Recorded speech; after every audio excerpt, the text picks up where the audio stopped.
This is the Digging for Truth podcast, presented by the Associates for Biblical Research, demonstrating the historical reliability of the Bible through archaeological and biblical research. There are a number of Jewish holidays and festivals celebrated throughout the year. Unless you're Jewish, you may only be able to name a couple of them off the top of your head. Some of them were written in the law, in the Torah, like Passover, the only one that probably most Christians would be able to name. Then there are other ones that aren't in the law, but came about later in history, like the Feast of Dedication, or, as most know it, Hanukkah. Another one that happens to be related to our topic today is one that celebrates when the Jews were saved from annihilation at the last minute.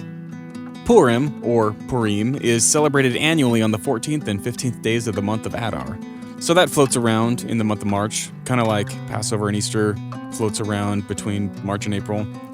Purim, the plural of pur, P-U-R, is Hebrew for lots, referring to the casting of lots, which is what happened when Haman, an official in the court of the Persian Empire, cast his lot for the destruction of the Jews. The setting for all this takes place in a super lavish environment. And the setup for the story starts out like this. In the days of Ahasuerus, the Ahasuerus who reigned from India to Ethiopia over 127 provinces. In those days, when King Ahasuerus sat on his royal throne in Susa, the citadel, in the third year of his reign, he gave a feast for all his officials and servants. The army of Persia and Media and the nobles and governors of the provinces were before him, while he showed the riches of his royal glory and the splendor and pomp of his greatness for many days, 180 days. And when these days were completed, the king gave for all the people present in Susa, the citadel, both great and small, a feast, lasting for 7 days in the court of the garden of the king's palace. There were white cotton curtains and violet hangings fastened with cords of fine linen and purple to silver rods and marble pillars, and also couches of gold and silver on a mosaic pavement of porphyry, marble, mother of pearl, and precious stones. Drinks were served in golden vessels, vessels of different kinds, and the royal wine was lavished according to the bounty of the king, and drinking was according to this edict: there is no compulsion.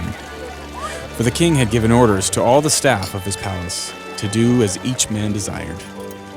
There's a bit of turn of events after that. The king wanted to show off his queen, Queen Vashti, and summoned her to come out with her crown so that everyone could see her because of her beauty. And when I read it, I wonder if that meant just her crown.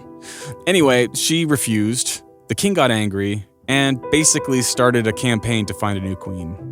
That new queen is Esther. And all these events and what happened after are recorded in that book of Esther. Henry Smith got a chance to talk with Dr. Todd Bolen about some of the archaeology related to Esther and King Ahasuerus, or Xerxes. Dr. Bolen is a professor of biblical studies at the Masters University in California and is also the founder of BiblePlaces.com. Here's Henry. Dr. Bolen, welcome to Digging for Truth. It's great to have you on. Thank you. It's good to be with you. We're glad that you're here, and we appreciate your joining us all the way from the left coast, as it were. That's right. Yes. There's good things happening out here, but I know the reputation we have. Well, we can't get into all that today. We're going to be talking about Queen Esther. But before we jump into the material, we do have a little time for you to share a little bit about your ministry work, Bible Places, and then, your teaching ministry. Maybe let's take some time to tell the audience about what you do. Sure. Yes, I'm a teacher, professor. I started my career in Israel, teaching at the Extension campus for the Masters University. And while I was doing that, I was there for 11 years teaching college students traveling all over the land and taking pictures and just kind of the reality through some people who've asked me and sorts of things like I should put together some photo collections. And that was just, now more than 20 years ago, and what's known as BiblePlaces.com. And we have photo collections started, in Israel, Galilee, and then it's grown out. Even now we have Persia and collections for Esther we're talking about here today, and a lot of other biblical books. Yeah, it's great. And some of our audience members who have watched many episodes will probably recognize the name of your website and your ministry because you've always graciously allowed us to use your photos for free for our show and for our magazine. And it's a great opportunity for me to say thank you publicly for that. We really appreciate it. Oh, you're certainly welcome. And I'm just so grateful for your ministry and the way you are helping people to understand God's word in light of the archaeological record. Yeah. Now, speaking of that, we're gonna get right into it because we're gonna be talking about Esther here, right? So most people know the story, the silent providential hand of God, as it were, in the story. God is not mentioned in the text of Esther. But the events that are recorded there, they take us to a place that a lot of archaeologists, it's kind of off the beaten path, if you will. We're familiar with Greece, Jordan, and of course Israel and Egypt, but you're going to take us somewhere else. Maybe start with the background of the city of Susa in the Persian Empire for us, Todd. Yes, so the heart of God's redemptive plan was in the land of Israel. That's where he brought Abraham out of Ur of the Chaldees, out of Mesopotamia to the land of Canaan, where the Israelites lived. And so when we think about the Holy Land, we're thinking about Jerusalem and Bethlehem. And so where does Esther come in? And the answer is Esther is in exile. So after God's people had broken the covenant, God was patient with them for so long. But then, having spurned the prophets, the Israelites were carried off into Babylon. Now, where does Persia come in?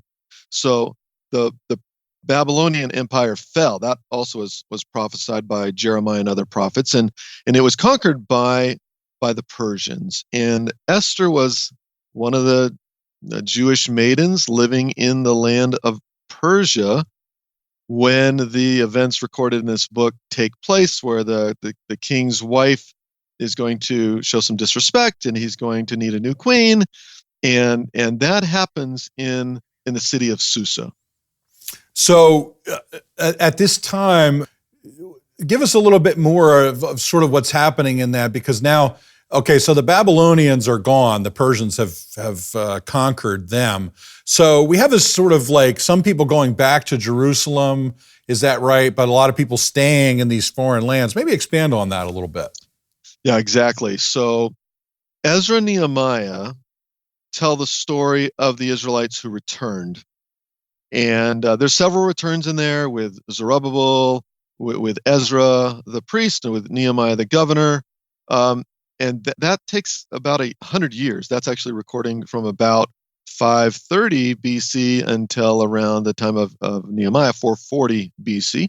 So in the middle of that, in around the year 480, we have this kind of meanwhile back at the ranch story of Esther, because she didn't return. And of course, all those who were with her, Mordecai and the other Jewish people, they were among many of the Jewish people who, for different reasons, said, we're not going to go back. It was a small group. It was a remnant that had returned back to Jerusalem, but many had stayed, including Esther. And that's when, so the story of Esther is this tremendous threat against the Jewish people living in exile, and what's going to happen, and how's God going to act to preserve them. Yeah, and in that, it's interesting. Meanwhile back, I like the way you say that, because you've kind of have in the biblical narrative, the sort of tension between these two stories that are taking place. But God is showing how he's always working no matter where his people are. So Persia at this time, if I understand it right, had like 4 different capitals. Yes. So, normally you think of a kingdom as having a single capital.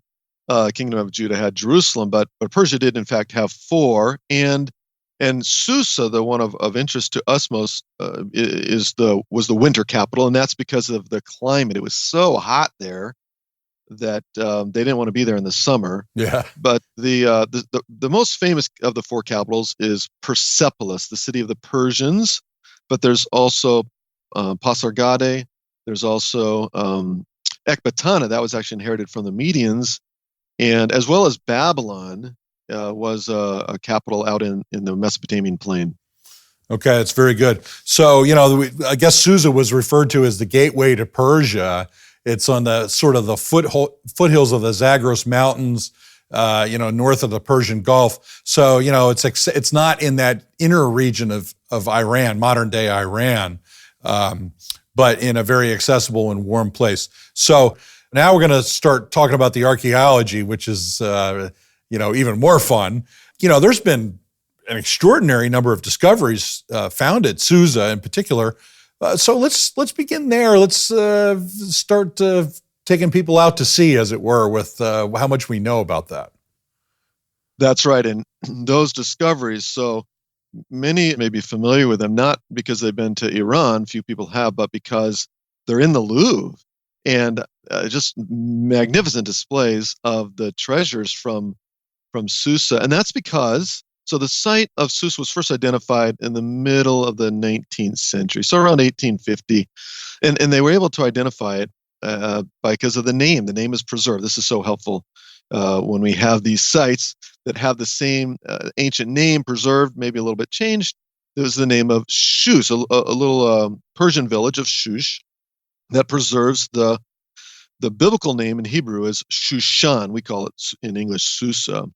And so then the French got involved fully in 1885. And for almost a full century, there was some interruptions with the world wars, but otherwise they were digging, year after year, decade after decade until the revolution in 1979, and making, as you said, remarkable discoveries. One of the most famous one, people may not realize this, is the Hammurabi stela, that was discovered at Susa. Now, it's not originally from there, and Hammurabi was a Babylonian king, but the people who lived in that area in Susa, the Elamites, had conquered Babylon and carried that stela off.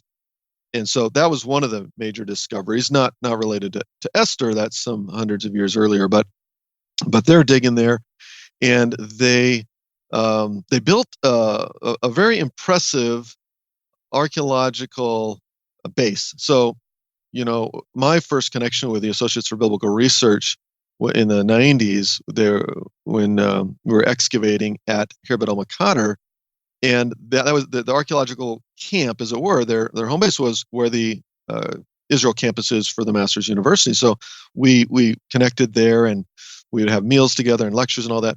Well, the French, when they built at Susa, they didn't just have a few bungalows, or like the Americans had this nice little camp at Megiddo in the 1920s and 30s. The French built a fortress. I mean, literally, it's a castle. In fact, the sign at the site says this is, indubitably the most glorious archaeological base camp in the Near East, and it's really impressive. And now that sits on top of some of the ruins. Of course, they built on top of some of the ancient remains, but it has this fantastic panoramic view of the area. And it was a suitable base, and they felt they needed that protection from defense from some of the dangers of the area, and protecting their equipment and their people. But that base there is going to serve these excavations for this next century. And the site is huge. So, when I take students around Israel, I say the biggest site is Hatzor, 200 acres. Well, that's nothing compared to Susa. I mean, Susa is 700 acres. Now, the archaeologists, that's just way too much for them so they were focusing on certain areas of that. There's, right, in particular, these three tells where they focus their energies. Yeah, that's a great sketch, and it is large. I was thinking, man, we dig at Shiloh now, right? We dug at Makadr, and you were there in the early days. I was going to mention that earlier. We got some photos of you from that to prove that, by the way. Like me back in the day when we both had more hair, right? But seriously, we'll dig for a couple of years, and it's a lot of work just to publish reports for 3 or 4 years of excavation. The French were there for a century. The other thing that I thought was interesting was we always say archaeology is not Indiana Jones. But building a castle is a little bit more like that. Like, you got to defend yourself from the local population. That's really extraordinary. Anyway, any comments you want to make about the length of time that they were there? Man, that's unbelievable. Well, that length of time allowed them to dig in different areas. So, my real focus and where we're going is looking at the Palace of Darius. But they were uncovering remains from the Elamites. They're mentioned in the Bible. We don't think about them so much. They dug this massive trench, 20 years I mean, think about digging for 20 years, digging down this trench and getting the history of the site. And so there's a lot of other interesting things I mentioned already, the Hammurabi Stela, and then that they found, in, as well as so much more that remains, buried under the ground. Yeah. Now I'd like you to comment. This is a little bit different because you mentioned that you've been there. Now, a lot of people might be like, wait a minute, you're a Westerner and you were in Iran. Are you nuts? But actually, you had quite a positive experience. Tell us a little bit about that, Todd. I did. I had really a wonderful experience, and the Iranian people, very friendly, very welcoming. The procedure to get in, I mean, this might, seem kind of strange, but it's really, really quite simple. We connected with a travel agency and built an itinerary. I mean, I built it from scratch. They don't do many biblical tours, but I said, I want to go to this site, this site, this site. And the government approved it and gave us visas. And we couldn't fly in, of course, directly from America. I went with a friend of mine via another city in the Middle East, and landed there and had just a wonderful tour, seeing just so much history that otherwise I was frankly ignorant of. Yeah, that's a great story. It reminds me a little bit too of our own experience. Political realities are what they are, and that's the fallenness of man and the human story, and politics are part of human culture. But we also find, when we dig in Israel, we meet a lot of people that are, they call themselves Palestinians or Arabs or different backgrounds, and they're just wonderful people. And, we had people at Makadar, bring us out tea and lunch, and we don't often talk about the cultural experience here on our show. Absolutely. And, it's really easy in our fallenness to have, mistaken perceptions of people or stereotypes, and to kind of, paint everybody into, one person of a particular nationality is a suicide bomber or whatever. We kind of, think, well, that must be all of them, or, in the country of Iran, there's, of course, great difficulties there and real concern, to be sure. But among the people there had just nothing but encouragement, friendly words, great conversation, and just a real interest in being friends with Americans. Oh, that's great. All right, so you went to Susa, but there's other places that you visited that are significant in terms of the broader picture of the Persian Empire. Why don't you start sharing some of that with us, please? Well, the most famous city, the one that people would be most familiar with in pictures and everything, are the remains of Persepolis, which literally means in Greek the city of the Persians, and it's fabulous. So by contrast with Susa, so when we see Susa, we're seeing mud bricks, not preserved very high, but Persepolis is made out of rock, and the beautiful reliefs that grace the palace of Darius. And in fact, I've been taking pictures of a lot of places for many years, but I've never taken more pictures in one day at one place than I did that day that I was at Persepolis, and just phenomenal preservation of reliefs from the time of Esther, from 500 BC.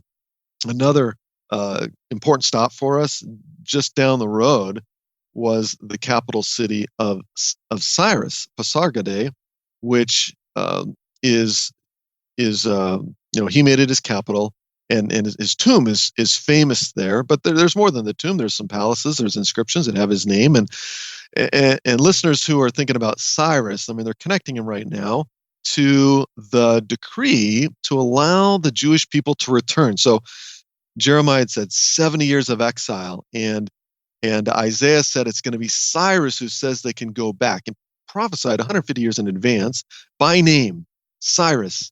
And it came to pass. We see that in the last words of 2nd Chronicles, the beginning of Ezra, where Cyrus says they can go back. Well, we have his hometown and his tomb, and it's very, very famous today in Iran. And a lot of tourists there when I was visiting, not foreign, but Iranians, because they so revere their great ancestor, their great forebear Cyrus, and his policies of tolerance that allowed, among others, the Jewish people to return. And another place that we saw that's not directly connected to the Bible, but really unlocked the key to so much of the Bible, is the Behistun inscription, which is located far north of the country, up in the mountains. And this, you can equate this with the Rosetta Stone. In fact, it's been called the Rosetta Stone of the East. This relief depicts Darius the Great coming to the throne. But what makes it so valuable for scholars is that the inscription is in 3 languages. So we have the Old Persian as well as the Elamite and the Akkadian. So they were able to crack the code of these other languages and thereby, understand so much of the ancient history of the biblical world. Yeah, that inscription is the archaeologist/linguist's dream because it helps us decipher ancient texts. I should mention, for the benefit of our audience, we do have episodes on Cyrus and Xerxes, like biographies that we've done in the past. Now, what we want to do is circle back around now to Susa. Let's set the stage a little bit. You mentioned that the city was 700 acres in size. Perhaps give us a little more on that, the citadel and so on. That's right. So this huge city, capital, one of the 4 capitals of the Persians, the winter capital of Darius. And now let me connect Darius. So Darius is the father of Xerxes, who is also known as, in Hebrew, as Ahasuerus. And so he's Esther's father-in-law. He's the one who establishes this as a Persian capital, and he's the one who builds this massive palace. Now, that's only part of the city. That's about, his palace area is around 35 acres. So in addition to that, there is the so-called Acropolis, there is the Via Royale, and there's the Via of the Artisans. And now this is a beautiful thing. The archaeologists identified there's the royal area, the elevated area that's kind of set apart, more fortified, where the administration was, the Persian king in his palace. And then there's another part of the city that was for the residents, for the average people, you could say. And this division is reflected in the book of Esther. So there's a number of references in the book of Esther to the citadel of Susa. And there's a bunch of other references in the book of Esther to the city of Susa. The author got it right. I mean, the author understood the citadel, that's the royal center where the palace compound is. And the city, that's where the people actually, the verse where you can see this best is in Esther 3:15. It says, the couriers went out, spurred on by the king's command, and the edict was issued in the citadel of Susa. The king and Haman sat down to drink, but the city of Susa was bewildered. So there's that distinction. And again, as I said, if you track throughout the book, about 10 times or so where it mentions the citadel, and about another 9 or 10 times where it mentions the city. And that's speaking to those different areas of the city that archaeology is exposed. Yeah, and again, for folks who have watched our program, they know that we emphasize the nature of eyewitness testimony.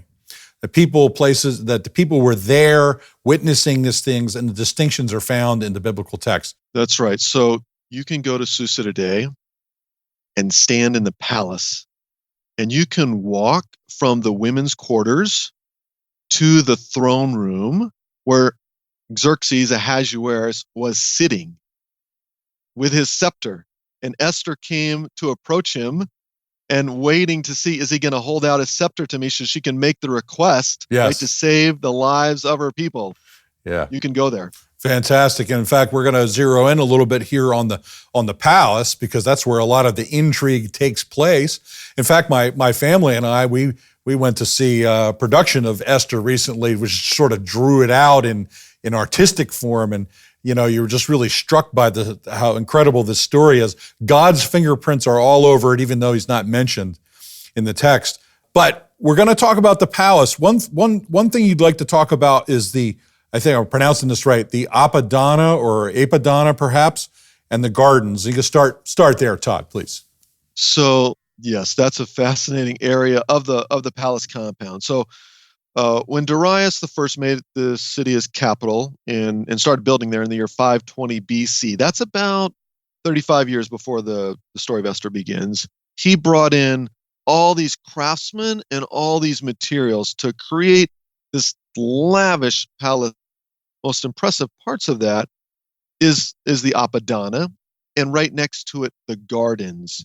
So the Apadana is the royal banquet hall. It's the meeting room. It's a pillared hall, so dozens of pillars, and then surrounding it, pillared porches, and next to it, the gardens. And so when we start reading the book of Esther, that's where we are. When Ahasuerus, Xerxes, is throwing the banquet that his wife Vashti won't come to, that's where it is. And it talks about the enclosed gardens. By the way, the Persians are famous for their gardens. They're in fact, the word paradise, it comes from this. It's that idea of this enclosed garden.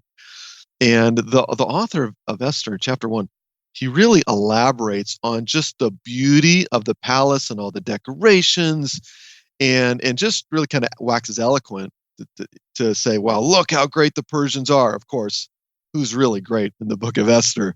Who is really, in control? Here's a hint, right? It's not the Persian king, yes, as great as his palace is. Yeah. As a sort of a contrast there, the picture of human power, and I think that's probably what the author's trying to draw out here, and it shows the eyewitness nature of it all that, but the attention is always at war with God. It's a very fascinating thing, and that goes on today. Now, another thing that you wanted to talk about, Todd, in terms of particulars, is the King's Gate, and that's where Mordecai overheard the conspiracy. So there are a number of places in Susa where you can stand and say, this happened right here. And the King's Gate's one of those places. So they discovered this on the east side of the palace compound. It's the gate that provides access to the palace from the city. And so anybody coming in, it's going to be, and it's a monumental gate. Now today, see a picture of it, the remains don't look so impressive. They are, the walls are low. I mean, it's made of mud brick, and the archaeologists discovered they did a little bit of restoration work, but it's very, very large. Now, the King's Gate is what the archaeologists know it as. They found a statue there of Darius, very interesting statue that's now in the museum. You can imagine Mordecai and Esther walking by there. But not only that, Mordecai, the book of Esther tells us, was sitting in the King's Gate. And say like, okay, well, that's nice. Whatever, it tells us he had some position, some influence to be able to be there. Not just anybody could be sitting there in the King's Gate. And while he was there, he overheard a conspiracy. There were two of the king's officers guarding the doorway there, and they had hatched a plot to kill Xerxes. And Mordecai, now, so this is not just an incidental note in the account. I mean, it's crucial to the way the story unfolds, because it's going to be that sleepless night when Xerxes has the records read to him, and lo and behold, we never honored this man for sparing Xerxes' life. Now, there's an interesting footnote that I didn't know until I was doing my research for my trip. But these conspiracies against the Persian king, I mean, they happened. In fact, that's how Xerxes later died. There was another conspiracy that Mordecai didn't overhear. Probably he had died by that point, a couple decades later, and they were successful, and that's how he died. Oh, that's very good. Now, if I understand it, the name Mordecai has been found in some inscriptions. Am I right about that? I mean, it's hard to make that connection, but is that correct? At least a generic connection? Yes. So I don't know that we have the same man, right? But yeah, we have evidence of that name. So sort of a generic cultural kind of connection of the use of the name and the name contemporaneously, at least in some kind of way. Again, just a general sketch.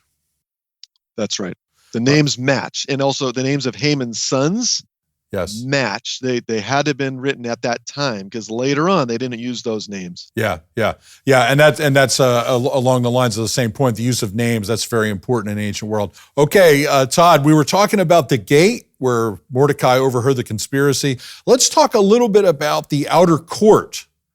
So when the archaeologists excavated the palace, and again, you can go there, right? And I was able to walk through, the whole palace. They discovered that the style of the palace was built around a series of courtyards. In fact, 3 courtyards, and that's a typical style that they found in Babylon. So it seems like Darius was influenced by some of that Babylonian Mesopotamian architecture, and these 3 courtyards, the archaeologists identified the inner courtyard, the middle courtyard, and the outer courtyard. And they were decorated with beautiful reliefs, which you can see in the museums. The museum in Tehran, more accessible to many people, is the display there in the Louvre Museum in Paris. And so just spectacular reliefs of different soldiers, warriors, and animals in glazed brick that's just brilliant and beautiful. The colors, like haven't faded at all, it seems like, in these 2,500 years. And the outer courtyard is the largest one. And that, too, like I said, very beautifully decorated. That is where Haman was. So in the story, King Xerxes cannot sleep. And that's, of course, as everything in the book is, providential, right? Just so happens, like, what do you know, right? He can't sleep. And so they bring the royal records, and the passage that they just so happen to read is the passage of Mordecai's reporting the conspiracy we just talked about there in the king's gate. And so the king says, who is in the court? And they determine Haman, he's just arrived. And he's in the book of Esther actually says he's in the outer court of the palace. And we have that. We have that outer court. And he's waiting there to speak to the king about a very important matter. He needs to speak to the king about Mordecai. And in fact, the king is waiting to speak to Haman about Mordecai. Now, Haman wants to talk to the king about hanging him because he just built the gallows for him. Whereas the king, as you know, the story, wants to honor Mordecai. And so he brings Haman in from the outer court and gives him the commands. I mean, Haman, of course, thinks it's, the honor is coming to him. But in fact, Haman's going to end up parading this Jewish man, Mordecai, around the streets. And that just really gets under Mordecai's skin. And so we know the place. We can, stand right there where Mordecai was waiting before he approached the king. It sounds like it kind of, your experience, it kind of has that feel like, when you walk into the synagogue at Capernaum, for example. Now, that's 4th century, but we know underneath that was a 1st century synagogue. That's where Jesus taught. Now, it's not quite at that level, but it's still, boy, what a feeling. Maybe talk about that, because you've traveled a lot, and that's important. Yeah, so, there are places where, you can stand and say, this is the spot. But a lot of times, it's, it happens somewhere near here, or we're not sure, or archaeologists disagree, or there's a church, here. And so that's the tradition. But to be there at Susa, where there's no doubt, and the archaeologists who were digging here, they did not have any apologetic agenda. They were very much interested in ancient history and the Persian Empire. A lot of what they did had no connection to the Bible. It was other eras. But there's no doubt. They found the palace of Darius. This was the palace that his son Xerxes lived in. And having traveled around a bit, can sometimes be, a little bit immune to, some of the emotion or whatever, but it was just a highlight for me to be there. No doubt, this is the place where King Xerxes married Esther, and then would meet with her in the banquets in which he would then issue the decree that allowed God to save the Jewish people. Yeah, extraordinary. Okay, so we're going to shift a little bit here. You wanted to talk a little bit about Nehemiah serving as the cupbearer to the later Artaxerxes the first. Maybe you could talk about that a little bit.